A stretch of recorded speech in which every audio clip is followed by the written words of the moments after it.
បាទជំរាបសួរពុកម៉ែបងប្អូនបាទសម្រាប់ពុកម៉ែបងប្អូនដែលប្រើប្រាស់ប្រភេទធុងចម្រោះទឹកពិសាបរិសុទ្ធក៏ដោយធុងចម្រោះសម្រាប់ទឹកស្អាតក៏ដោយបាទជាប្រភេទធុងវ៉ាន់ច្រើនទោះជាប្រភពទឹកពុកម៉ែបងប្អូនជាប្រភេទប្រភពទឹកស្អាតដូចយ៉ាងណាក៏ដោយកុំភ្លេចឆែកមើលបាទសារធាតុខាងក្នុងផងដោយយើងធ្វើការដោះមើលបាទនៅក្នុងវីដេអូនេះជាក់ស្ដែងបាទបងស្រីគាត់ប្រើប្រាស់ជាប្រភេទប្រភពទឹកស្អាតទេក៏ប៉ុន្តែមានកកដីស្នឹមច្រើនមែនតើសម្រាប់ធុងចម្រោះចឹងនេះវាបង្កការរំខានបាទទៅធ្វើឲ្យលំហូរទឹកខ្សោយក៏ដូចជាបង្កការរំខានទៅជាមានក្លិនជាដើមបាទដូចជារូបភាពនេះជាក់ស្ដែងបាទគឺលំអងខ្មៅនោះគឺជាសារធាតុរបស់យើងក៏ប៉ុន្តែពណ៌ប្រផេះនោះគឺជាប្រភេទលំអងផុសហើយអញ្ចឹងទី1ពេលដែលពុកម៉ែបងប្អូនត្រូវការឆែកមើលបើសិនជាតម្រងអស់ហ្នឹងមានការជាប់ដីអាចដោះចេញដើម្បីធ្វើការសម្អាតបាទនេះជាប្រភេទតម្រងក្នុងរបស់តម្រងធុងវ៉ាញច្រើនបាទនេះគឺជាលក្ខណៈ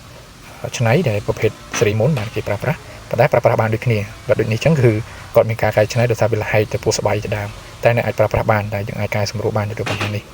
ហើយអញ្ចឹងចំពោះការថែទាំតម្រងនេះគឺសំខាន់កាលណាតម្រងខាងលើនេះមានការស្ទះយឺតធ្វើឲ្យលំហូរទឹកខ្សោយហើយមួយទៀតលំហូរតម្រងខាងក្រោមក៏ជារឿងចាំបាច់ដែរបងប្អូនពីព្រោះតម្រងខាងក្រោមមានទូនាទីក្នុងការទប់សារធាតុក៏ដូចជាធ្វើឲ្យលំហូរទឹកបានធូរដែរអញ្ចឹងនេះគឺតម្រងរបស់បងស្រីគឺល្អបាទខាងក្នុងអញ្ចឹងគឺបន្ទាប់ពីយើងឆែកតម្រងរួចរាល់យើងត្រូវមានការបាទពេលខ្លះបើសិនជាយើងប្រើយូរឆ្នាំត្រូវការផ្លាស់ប្ដូរសារធាតុឬក៏យើងធ្វើការចាក់សារធាតុខាងក្រៅដើម្បីលាងសម្អាតក្នុងករណីដែលមានកកដីច្រើនអញ្ចឹងបើសិនជាពុកម៉ែបងប្អូនមានបញ្ហាទាំងអស់នេះអាចបាទធ្វើការ maintenance ថែទាំក៏ដូចជាចាក់លាងសម្អាតដោយខ្លួនឯងបានបាទអរគុណច្រើន